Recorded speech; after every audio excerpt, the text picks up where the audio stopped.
Okay, for getting in a tree, now I have this Predator platform, which I do not use, but I thought I'd show it anyway. I also have a ring of steps to help out that Predator platform, because this is too big of a tree for a Predator platform. You can't shoot 360 around it with the platform. This one very well.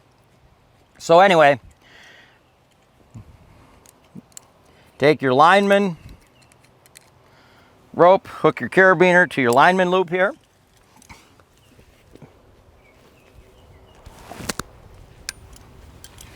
Wrap it around the tree.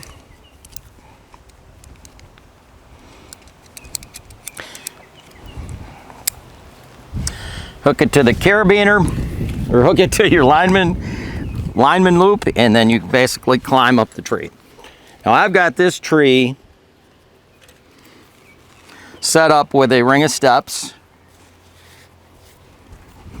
So once you're actually up on your steps, or once I'm actually up on my steps, one of the first things I'm going to do is take off my backpack. I always wear a backpack when I'm climbing the tree, when I'm prepping a tree. Well, actually, when I'm prepping a tree, I usually prep the tree, go back down, then I put my backpack on and go back up it. But when I'm prepping the tree, I usually put in some form of bow hangers and backpack holders. Now this here is just a cheap $1 bow holder for a backpack. I screw those in, and then I turn them upside down. And then every backpack has this little loop on the top. Put that over top of that. And that's my backpack. So, for hooking up my lead,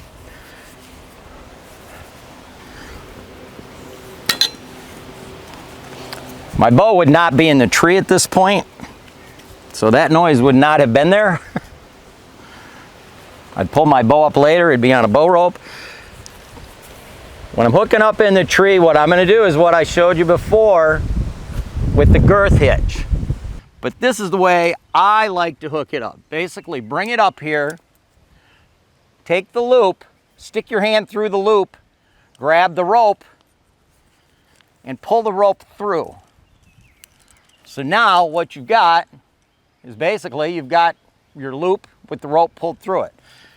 Take your stuff, run it through that bigger loop there, bring it around, and now when you cinch it up, you've got a girth hitch knot.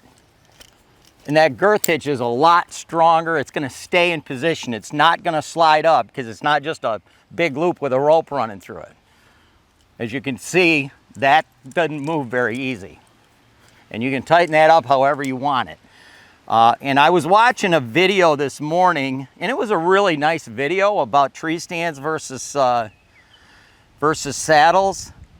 And one thing that I noticed he did is he was sitting in a position on this side of the tree, and then, because it was an all day, he was talking about hunting all day, and then for the evening, because you always want your shots to be out here in front of you, kind of. You want them to be here so you can use the tree as a blocker.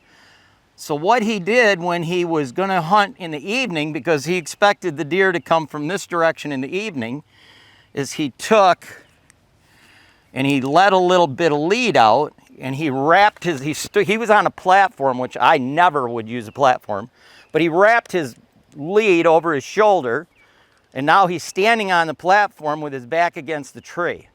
So now he's committing to a standing position, plus his body is on the same exact side of the tree as the deer would be coming from, which your odds of getting picked in a pressured area are really, really high on a mature deer. I don't care if it's a doe or a buck, when your body's on the same side.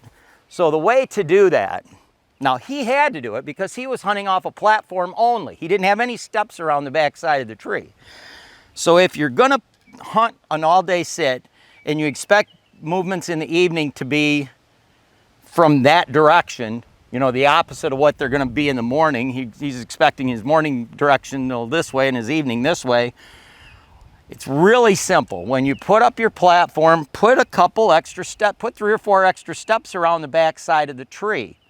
whether it be a ring of strap-ons, or if you're on public land, a ring of strap-ons, or 3 or 4 individual Cranford strap-ons.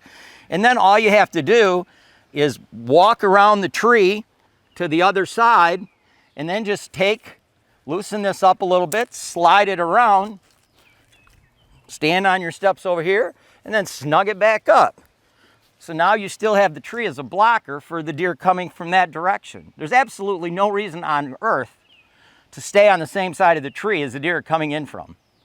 That is probably the best way of getting picked that I know of, because you got to make the motion of lifting your bow, going through your drawing position, moving right, swinging around this way, whatever. You have to make motion.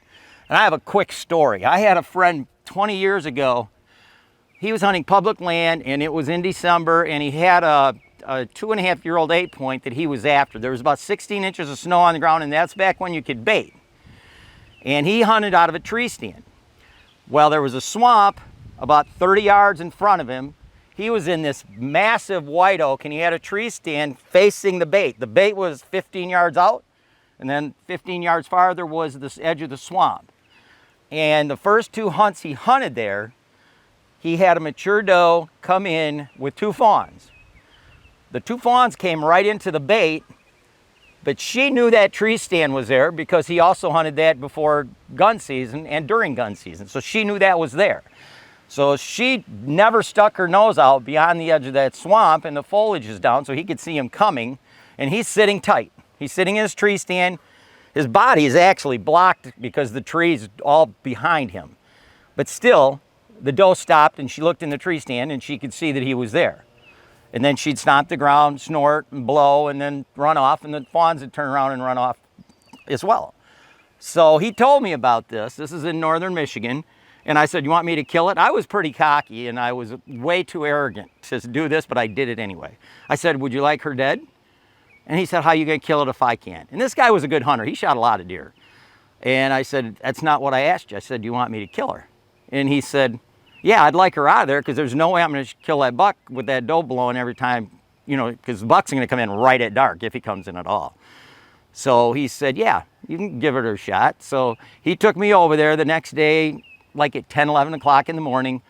I prepped the backside of that oak. So I climbed his apparatuses up to his stand, spun around the backside of the tree, got up another, I don't know, 6 feet, maybe 4 or 6 feet. So now I am sitting, that evening, I hunted on the backside of that oak from the bait. The bait's over here. So when I said I never killed a deer over bait, I guess I was lying, because I did shoot this doe on a bait pile. The bait's here, the swamp's there. I got the tree as a 100% blocker, and I'm just peeking around the corner. So obviously I could hear the doe coming. She came right on cue. The 2 fawns came out. She stopped. I'm just peeking around the corner. She stopped, and it took her 5 minutes looking into that tree. He wasn't there. She looked to the right, looked to the left, look at her fawns, twitch her tail. She'd look around, look at that tree again, and finally, after about 5 minutes, she walked right into that bait pile, and it was a pile of sugar beets. And while she was coming in, and even when she reached down and was eating a couple beets, she was facing the tree. So her peripheral vision, if there had been somebody in that tree stand, would have still picked up a movement. So she was still very cautious, even though she visually could not see that guy in that tree stand. So I'm just peeking around the corner. And after a few minutes, she got comfortable, and she turned and she kind of quartered hard towards me. And I waited for her to put her head down. And the fawns, they weren't really paying attention. They were just gorging themselves. And I just spun over to the side of the tree and shot her. And that was one of the cockiest moves I've ever made, probably in my hunting career. But it was way cool because it worked. So keep the tree as a buffer. People don't put the tree, don't be on the same side of the tree as the deer. Spinning around on a platform and shooting at deer. If you're in Iowa and Kansas and Missouri in non-pressured areas, suburbia, or in, you know, parks with permits, low pressure areas, managed areas, you can get away with that stuff. If you're in a pressured area and you make that much movement on the same side of the tree as a deer, you are going to get picked. Maybe not 100% of the time, but well over 50% of the time if it's a mature deer. I'm gonna take the loop, stick my hand through it, reach through, grab the rope, and pull that rope through. And so now I got a big loop here. Then I'm going to take my carabiner Prusik knot, or in my case, carabiner rope man, and I'm going to cinch it around where I want it.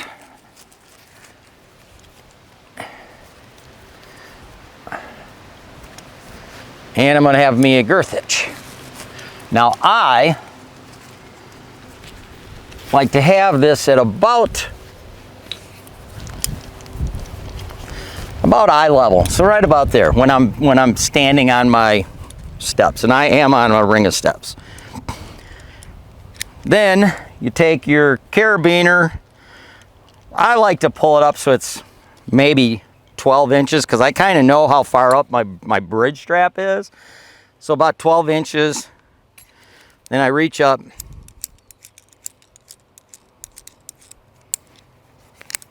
I hook up my bridge. Then I kind of pull that up a little bit. Now I'm still being supported by the lineman rope. So one of the first things I'm going to do is I am going to loosen my waist belt, because my waist belt was tight. When I put it on, my waist belt was tight. So I'm going to loosen that up at least 3 inches.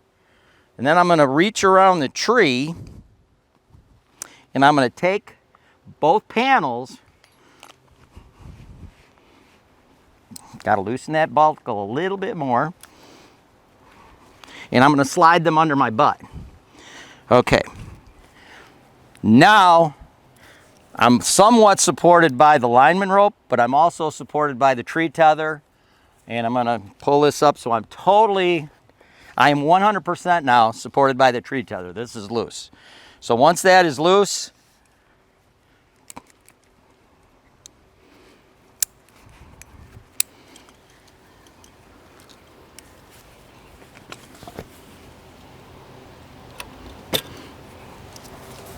take off your lineman rope. And for me, because I'm not a pouch guy, never have been, never will be, I stick it in my backpack. Now this is kind of a cool backpack because when you take stuff out of it, it kind of folds down tight to the tree. This one's a relatively new one. It's a spare, so it's still a little stiff, but once they use them a few times and you run them through dryer cycles, because this is scent lock fabric, it actually will fold right down against the tree as you take stuff out of it. So now I am 100% hooked up to my tree tether. And I have the line, or the waist belt, relatively loose. You can unbuckle that if you would like. It doesn't make any difference at this point. I did not connect my leg straps, so shame on me for that. Probably because I don't use them that much. But the leg straps hooked to these D-rings. There's these little loops here on these D-rings. They just hang in there. They're strictly a safety feature. They have nothing to do with hunting whatsoever, and they are supposed to always hang loose. Never tighten these up around your groin.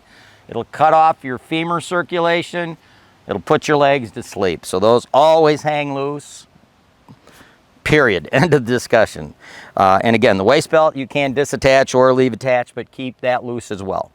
So now when I'm in a position now where I can do anything. Typically when I get in a tree in the morning, I'm in it an hour and a half before daylight. I'm up at the tree and set up. So I'll usually go to sleep. So when I want to go to sleep in a 2-panel ESS, what I will do, I'll reach back here and I will grab the outer panel, the top of the outer panel. And one cool thing about an ESS versus other 2-panel saddles, other 2-panel saddles have some form of fabric over top of the strapping on each panel. We did that at first. I hated it. I didn't like it at all.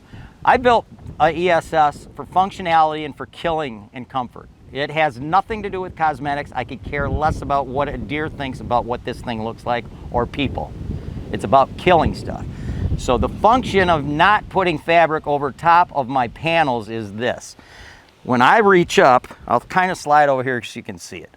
I can slide my finger underneath the strap on the outer panel. And the outer panel has those molly loops on it, and it has the lineman loops on it. So I can easily tell which one is the outer panel. And I can stick my finger underneath that and easily slide it up. If you have fabric over those straps, you have to physically pinch that and pull it up. And it's not as easy and it's not as fast.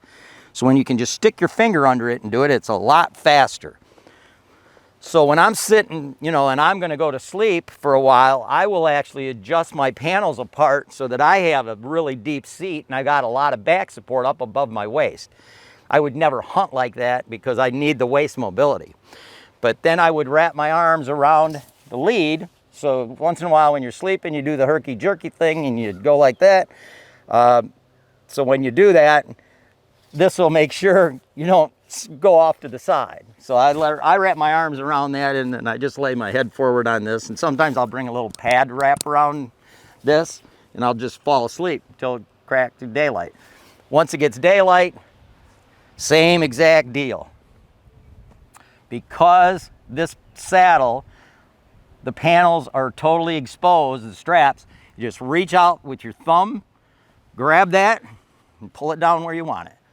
So I like to hunt with these two straps, the bottom strap of the outer panel and the top strap of the inner panel, somewhat overlapped. That's kind of the way I like to hunt. I like that nice shallow seat. That's how I like to hunt. Now, I personally like to sit probably about like that. Maybe a tad bit up. I like to have my knees bent about 45 degrees with my legs somewhat straddling the tree. It's just really comfortable to lean forward. It's just a lot more comfortable. I see a lot of YouTube videos where guys, you know, they're standing all the time. They're in a standing position. Well, what happens when you're in a standing position? You're putting most of your weight on the bottom of your boots, on the steps, or on the front edge of your platform. So people that complain about their feet being sore, it's because you're standing on it all the time. The saddle has a seat. The seat was designed to sit in. That's kind of like a chair. Chairs are designed to put your butt in and sit in. So in a sitting position, you can sit for a lot longer because your butt's used to sitting down. I have no weight on my feet whatsoever. I mean, maybe 10% on each foot is my weight and 80%'s in my butt. So it's really easy to sit for long periods of time, and it's just really comfortable. And with this, another thing is with this type of a two-panel saddle, or any two-panel saddle for that matter, whether it has fabric over the straps or not, they're comfortable because all two-panel saddles are designed to have two 2-inch straps on the inner panel and two 2-inch straps on the outer panel. So when you pull those panels down under your butt, now I'm actually using this one as though I've got two of them overlapped, so basically I've got a 2-inch, a 2-inch, and a 2-inch. I got 6 inches of strapping supporting my butt. But a lot of guys, when they're in two panels, they like to have them where you've got them a little bit separated. So you've got 4 2-inch straps supporting your butt. That's 8 inches of solid strapping supporting your butt.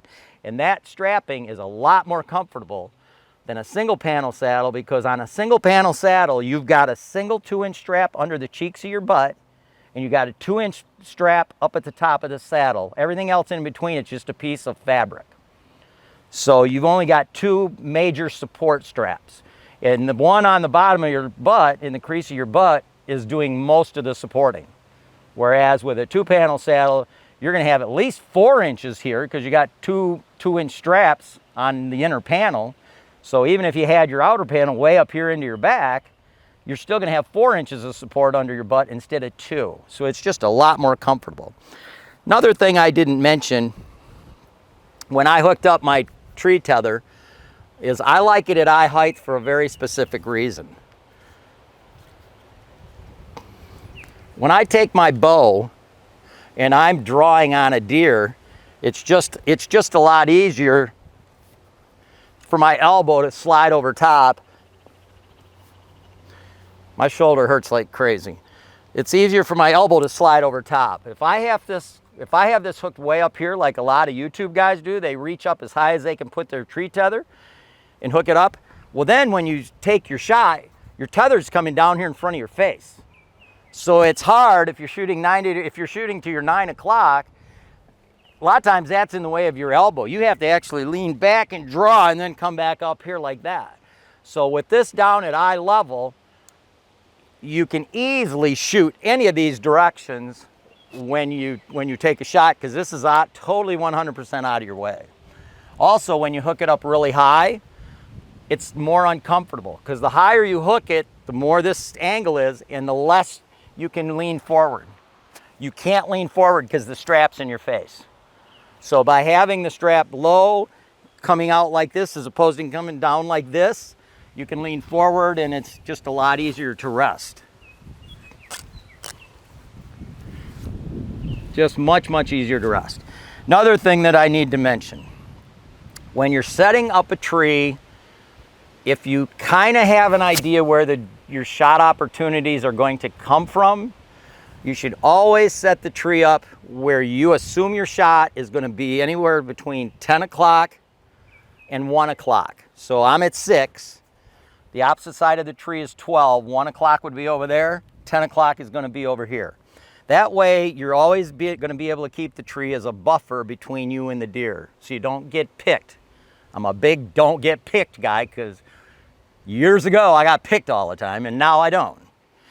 So that is a big deal, and that's another reason I was talking about, staying on the same side of the tree as the deer. I'm watching a lot of these videos also where somebody sees a deer coming into their 4 o'clock or their 3 o'clock or their 5 o'clock, which is over in here, and they'll stand up on their platform and spin around the tree on their platform to take that shot there. So it's on their strong side. That's called a strong side shot, because if you're right-handed, it's on that side when you spin around.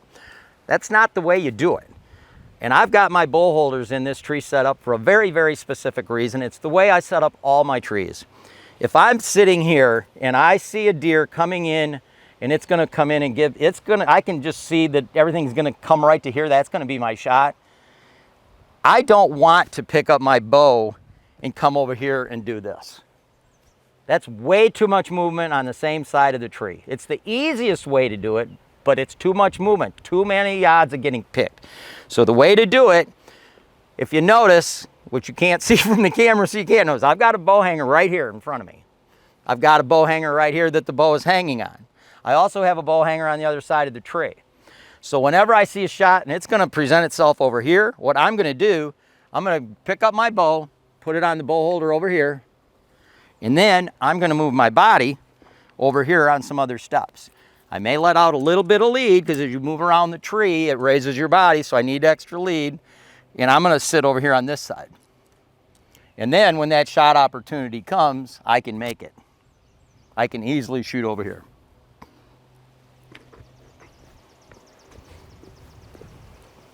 Same thing for shots that I can see coming into my 6 o'clock to 9 or 9:30 area back over in here. If I'm sitting here, obviously it's way simple to just pick up my bow and take that shot. But again, I'm on the same side of the tree as the deer when I'm doing that. So the right scenario is I lift my bow up, I'll move over here to this other step and this one here, and I've got a bow hanger over here. And I put it lower, so I want it out of the way of my lead and everything, but I put it lower, and then I may let out a little bit of lead because I'm moving around the tree, and now I'm gonna sit over here so I can keep the tree as a buffer. Probably I would have that bow holder a little bit over here farther. It's a little bit too far over, but anyway, it's gonna be right in here someplace where I can pick up my bow. I'm gonna be right here, pick up my bow, and I can take that shot, keeping the tree as a buffer where all I gotta do is lean out to the side slightly. I don't have to make all that movement on the same side of the tree. plus while the deer are coming in, I'm way over here keeping the tree as a buffer, even though the bow's over there. So there's a lot of subtlety things about saddle hunting that most people don't even think about because they haven't been in that situation. There are not many situations saddle hunting I have not been in over 41 years of hunting out of a saddle. I designed this. I don't think there's a saddle even close to the comfort of a two-panel saddle. And I think this is the best design of all the two-panel saddles because of the D-rings. And because it has open straps. It doesn't have fabric around the straps. And another thing about this two-panel saddle is it doesn't matter how you adjust the outer panel, this inner panel always is under your butt. It never moves. Biggest complaint, hands down, with a single panel saddle is keeping it under your butt. Because when you fidget, the saddle wants to climb up into your lower back, and when it climbs up into your lower back, guess what? It's a one-piece seat. When the top climbs, the bottom pulls out from underneath your butt, and you're always finding yourself grabbing the tree or grabbing your rope here between the tree and your carabiner, lifting up and pulling it back under your butt. That's the biggest complaint I hear about single panel saddles, and I hear it all the time. I did a training deal yesterday at a store because we're going into retail in Michigan and Ohio. The owner of the store has been hunting out of a saddle, trophy line ambush saddle, which I designed in 2000. He's been hunting out of that for 20 years. And he got in an ESS and it blew him away at how much more comfortable it was. Because he said, man, with my trophy line, I'm always pulling it down under my butt. And also the seat on it is really deep. So the seat kind of comes down into his upper thigh, and it also rides above his waistline. So with an ESS or any two-panel saddle for that matter, you can keep your seat where it's nice and neatly under your butt. But the inner panel is going to stay under your butt all the time. Doesn't matter what you do with the outer panel, the inner panel, capitalized ALWAYS, always remains under your butt. It never climbs. Also, two-panel saddles are phenomenal as far as hip pinch. They don't have hip pinch. A lot of single-panel saddles have hip pinch. If you notice, most single-panel saddles have these little side adjusters underneath the butt. Those are there to try and make that thing stay under your butt.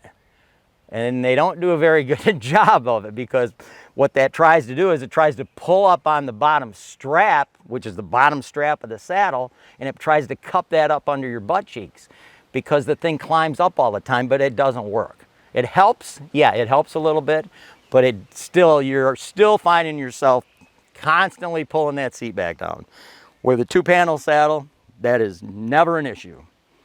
The only time you adjust anything is when you want to physically adjust the seat depth, for back support to sleep in, or if you're a new user, a lot of times a new user, he's going to want the seat, he may want the seat 14 to 16 inches. He may want it up into his waist a little bit, just so that he has that extra security feeling. He's got a deeper seat, so he doesn't feel like he's going to fall out of it.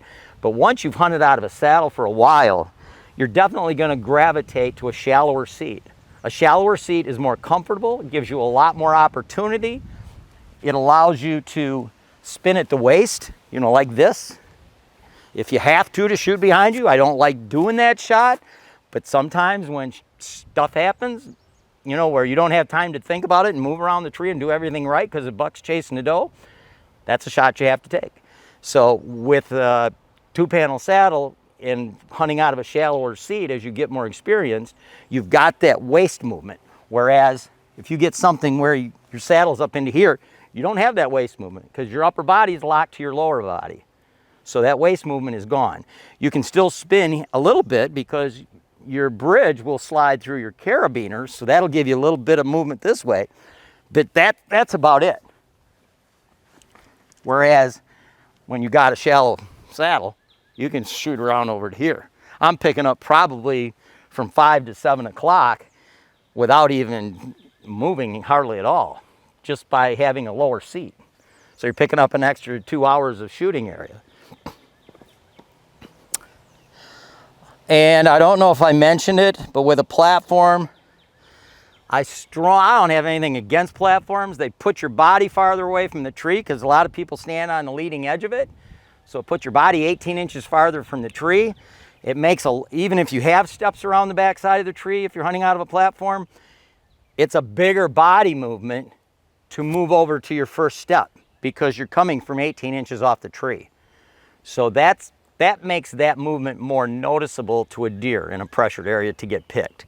Also, when you're just hunting, 55 to 65% of all mature bucks that are in the P&Y book, because I do all the stats, are shot during a 3 to 4 week rut phase period in every single state. So during the rut phases, pretty much all the foliage is down. So the farther your body is away from the tree, the more apt you are to get picked because you got a sky background to it from a deer's perspective. So that's something else you need to keep in mind. But with a platform, I think it's very important to put steps around, at least 2 or 3 around the back side of the tree, and you want to make sure they're level with the platform. So if you're standing on the platform, you want the steps. I actually put a ring of Cranford steps on here. You want the steps to be at the same level, so you can still walk around the tree using steps in conjunction with your platform. But those guys that stand on the corner of the platform like this and let their bodies swing to take shots, that is the most ridiculous thing I've ever seen. That is absolutely weird to me, where you put your feet together, and they do it over on this side too. My bow's kind of in the way. They usually have their bow in their hand when they do that movement. But they'll take their foot and they'll put it up in the corner, and then they'll do this, put their knee against the tree and swing around like that to take that shot. Really? Really? Why don't you put a couple steps on there so you can make that a nice, easy movement? A nice, easy movement where you're not letting your body make a motion right there where you have no control over it. Your knee's got a little bit, you can control it a little bit, but gravity's taking over, and it's the same deal over here. Putting your feet here on the corner and, it's really hard to balance when you're doing that right there. I'm trying, and I'm not very good at it. So by having steps, it's real easy. Just step over here, make the shot, and you got a solid base because your feet are gapped apart and you're on 2 different steps. So having steps around the tree is very important, even if you're using a platform. I like to gap my steps about 8 to 10 inches apart. That way it's real easy to make the movements. These here are actually about 10, so it's a little bit farther than I like them. I usually like them a little bit closer, so probably instead of having 5 steps, I'd have 6. Just makes it a little bit easier to move around. And also, I keep my pack from where I'm hunting. Obviously, I have a quiver adapter. I always put my quiver in the tree up above me. That way I have easy access to extra arrows. Blah, blah, blah. But I always have my backpack about 120 degrees to my right, and I'm right-handed. That way, if I swing around to shoot over here, the backpack is still not in my face. It's not 90 degrees to the side where it's going to be in front of my face and in my way for this. It's about 120 degrees, so I can easily swing over to make some other shots, or swing over here to take shots over here. And when it's 120, it's still real simple for me to reach in my pack, grab out whatever I need. There's my lineman rope for getting out of the tree. When I'm up in a tree and I'm hunting, there's my rangefinder. This pocket, the side pocket on this particular pack, which I designed, keeps all my calls. So I can reach in my pack easily. Everything, haven't been in here in a while, so everything's wrapped around each other. I can grab my rattle bag, do a sparring sequence.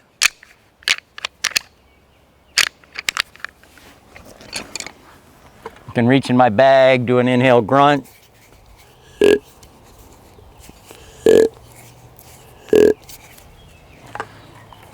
Can reach in my bag, do a grunt wheeze. Or if I need to do a grunt call and I need to make it at a longer distance, something with a little more volume.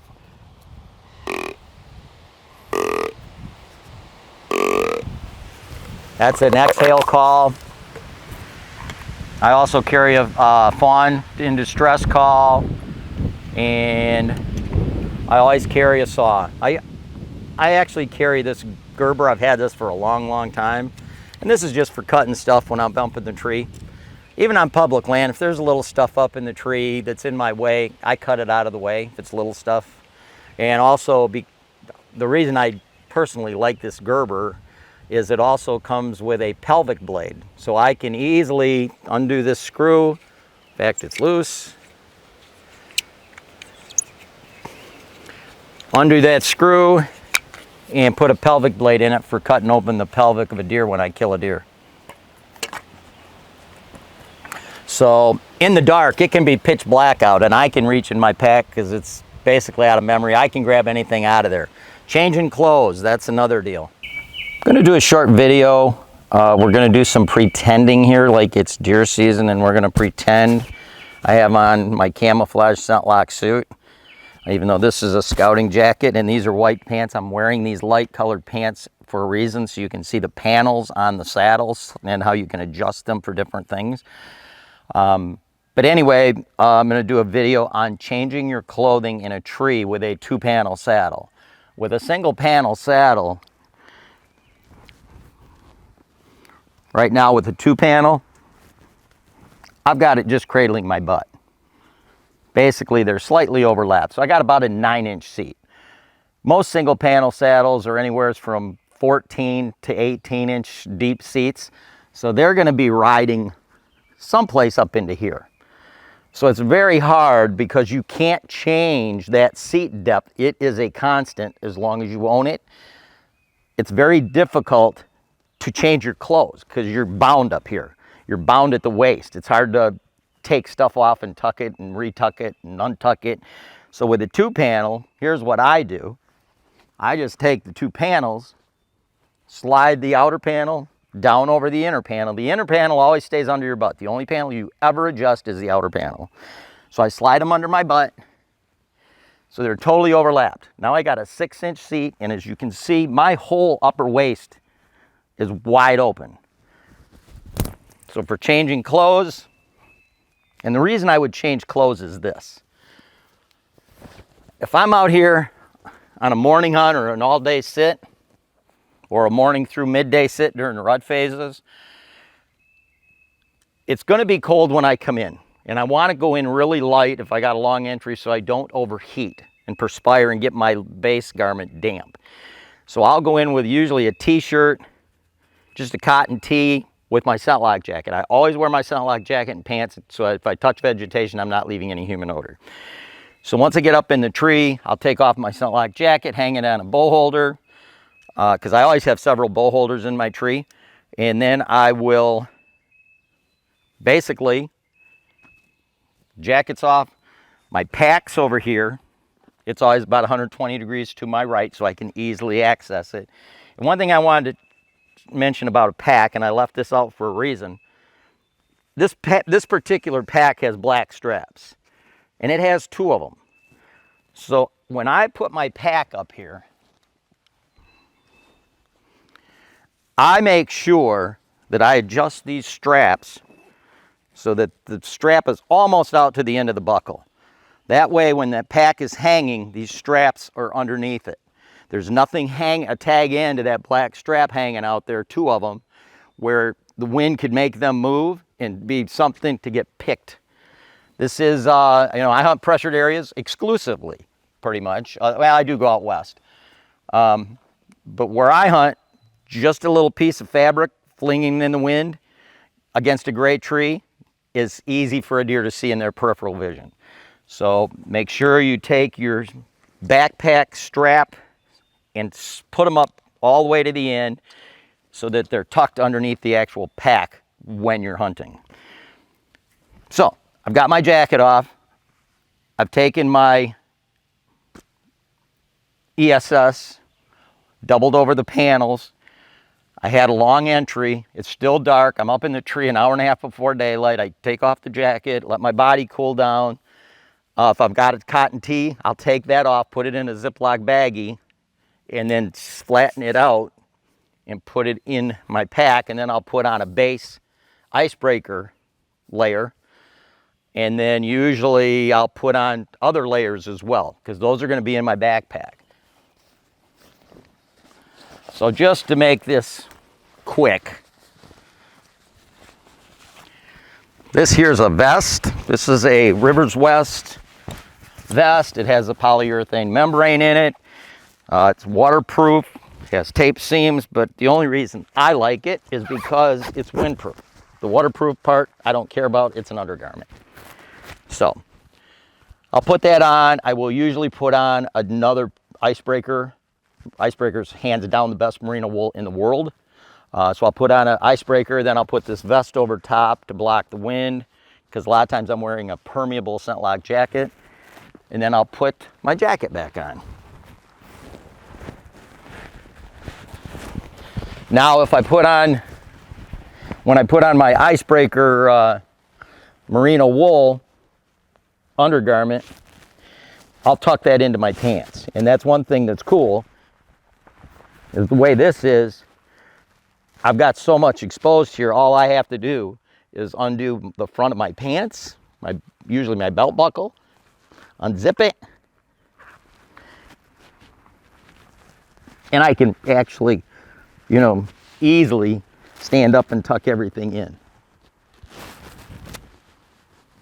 X-rated show here.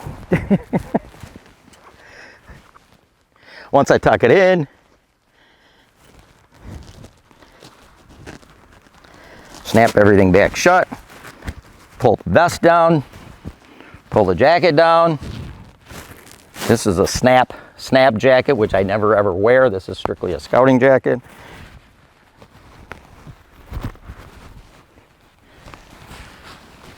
Pull that back down, and then I will always take the index finger, slide it underneath the outer panel, and basically pull that up to where I want it.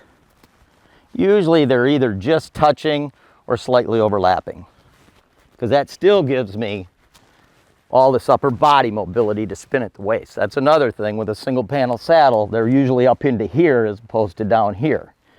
So you don't have, it kind of locks your upper body to your lower body. So you don't have this mobility at the waist to spin. You still have this where it slides in your carabiner, but you don't have the body mobility. And I actually like it a little bit shallower than that. I like them overlapped about 9 inches, where I've got the bottom strap of the outer panel overlaying the top strap of the inner panel. That makes a 9-inch seat.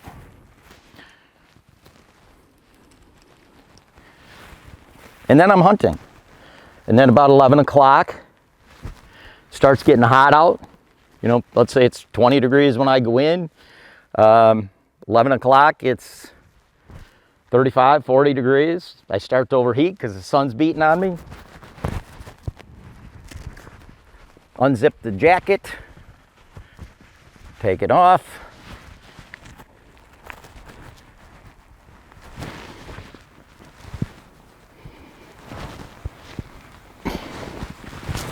Hanging on a bow hanger.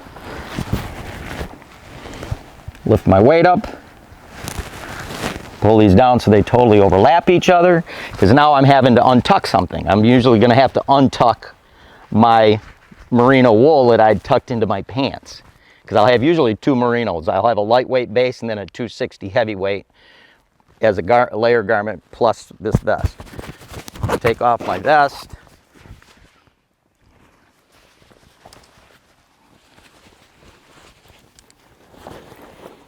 Put it in my pack, take off my merino layer, unzip my pants, take that off, retuck in the base, my under base garment of merino wool, and then I'll put the jacket back on.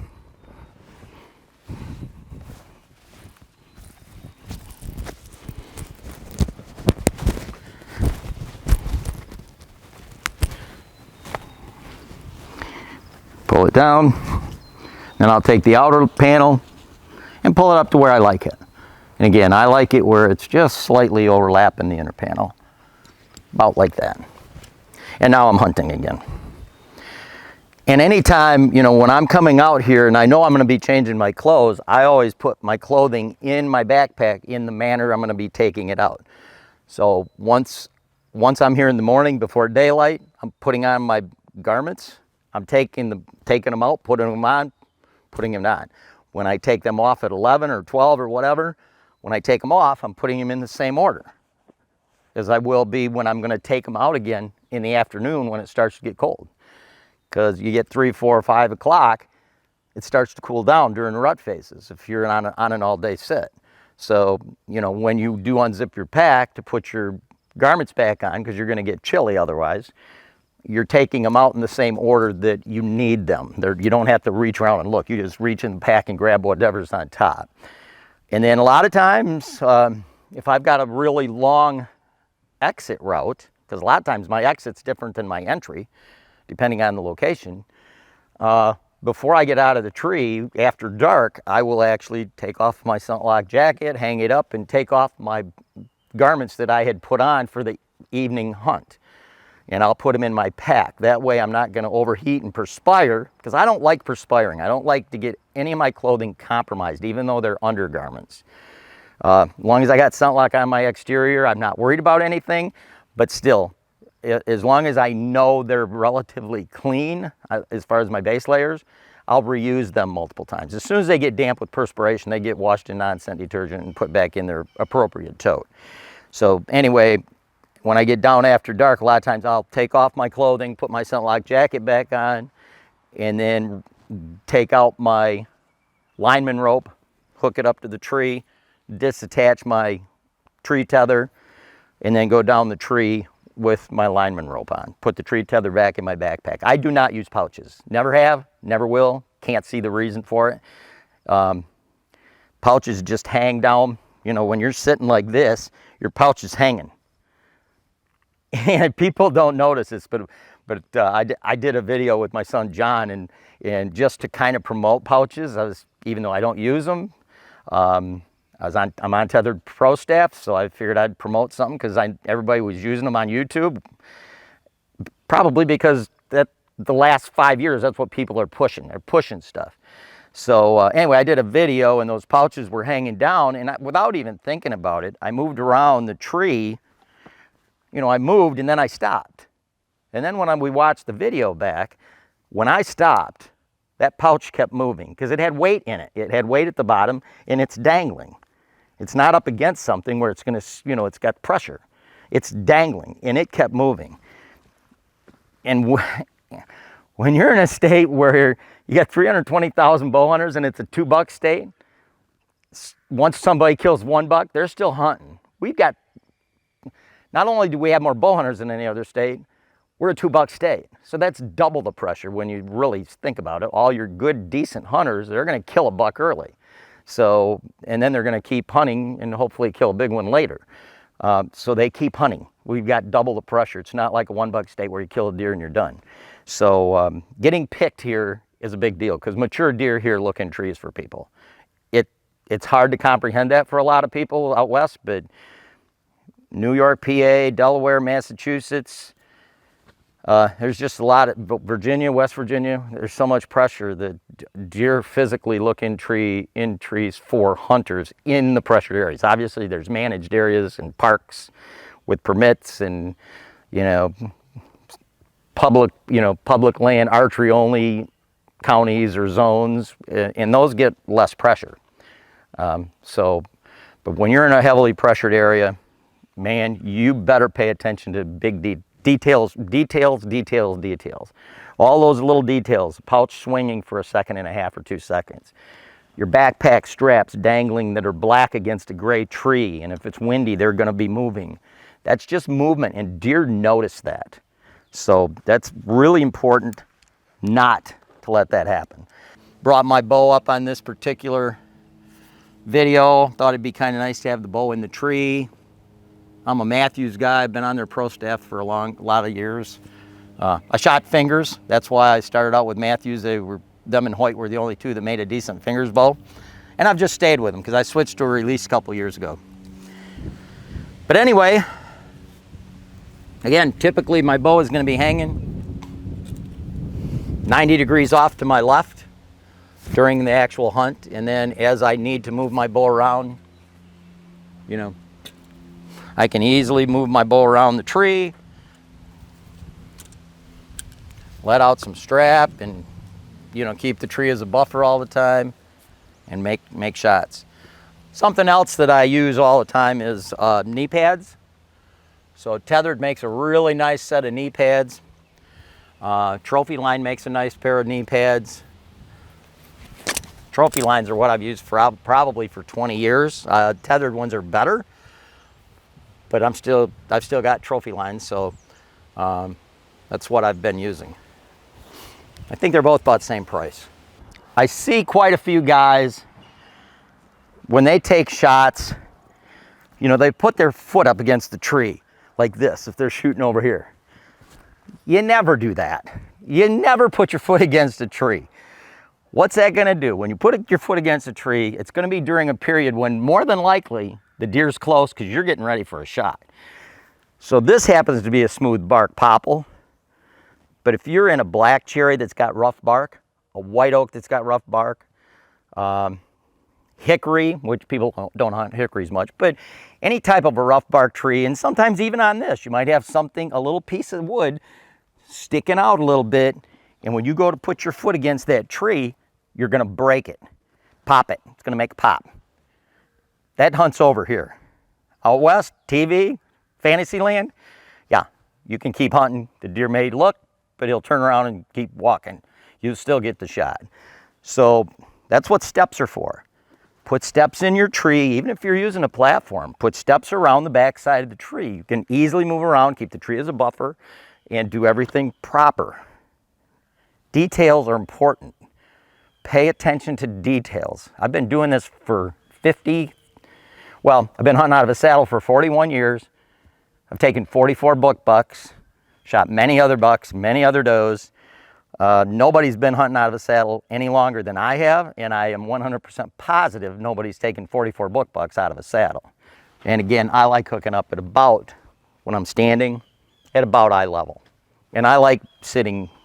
I prefer to be in a sitting position as opposed to a standing position.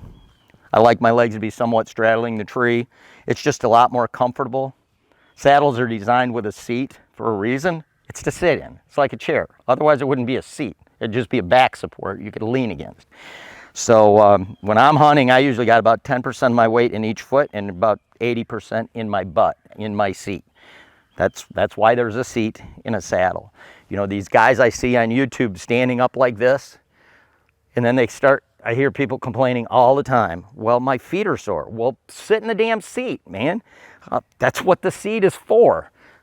Get yourself down in a sitting position. Another cool thing about this ESS is the inner panel always stays in place. You never have to pull it up like you do with single panels. I don't think I've ever hunted. I haven't hunted out of a Phantom. I've sat in it a few times. I've never hunted out of it, but I helped design a couple other saddles, single panel saddles for some companies in the past. And I've never been comfortable in a single panel saddle. I don't like the confinement of a set seat depth. I like being able to adjust my seat however I want it. If I want to have back support, I can do that in the morning. Once I get hunting, pull it back down. I like having that versatility. And single panel saddles are notorious for riding up all the time. Every time you fidget, because it's a one-piece saddle, the top of the saddle kind of rides up into your lower back. And when it does, it obviously pulls the bottom of the seat out from under your butt. And you're always lifting your weight up and pulling the seat back under your butt, probably every 5 to 10 minutes. With this, that never happens. Anyway, thank you for watching, and I hope you like and subscribe if you enjoyed the video. And please comment with any questions or what you'd like to see. I know a lot of guys want to see some scent control stuff, and I'm still trying to figure out how I'm going to do that, because that has to be very strategic, because scent control is a very detail-oriented topic. It's not something you can just fly by the seat of your butt on like a lot of YouTube guys do that haven't killed squat. So the scent control is going to be easy. I'm going to see if I can do that this year, but I've got a surprise for everybody for 2022 on the scent lock side, and I may wait until 2022 for a very specific reason, but we'll see. We'll see how that works out, but right now it's in the process. So I hope everybody has a phenomenal fall, and I would love it if more of you guys got into saddle hunting, because the advantages of this are saddle hunting is just absolutely huge. I don't care what kind of saddle you use. It's definitely an advantage over using any conventional stand. I've got documents if anybody wants a document on the advantages. I've got them on my website. I've also got a lot of instructional information. I just put it on my website yesterday.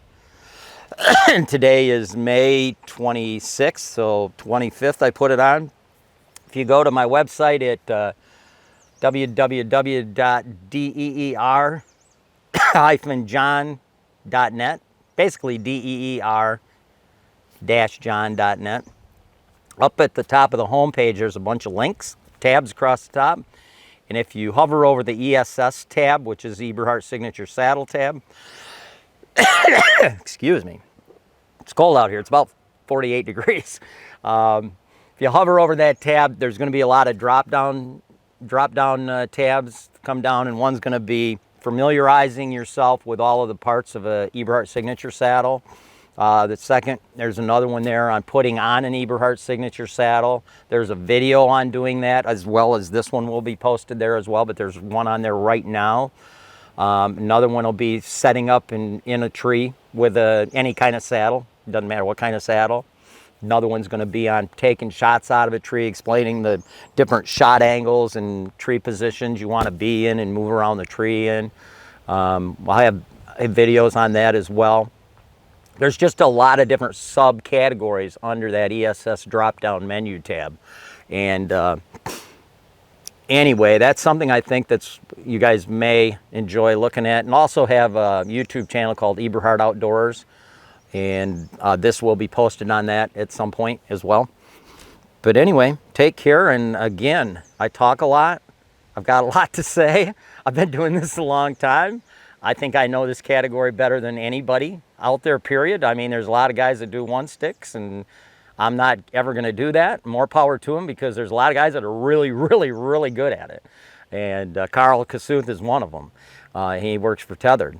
And there's a lot of guys that are really good at it. There's a lot of stick videos out there, a lot of really good videos on climbing methods. But climbing is just a minor aspect of hunting whitetails. You know, that has nothing to do with the killing aspect. I'm about killing. I'm about making death. So I'm about getting things killed, and sticks and climbing methods and all that stuff, that's all peripheral categories in my opinion that you can pick up anyplace else.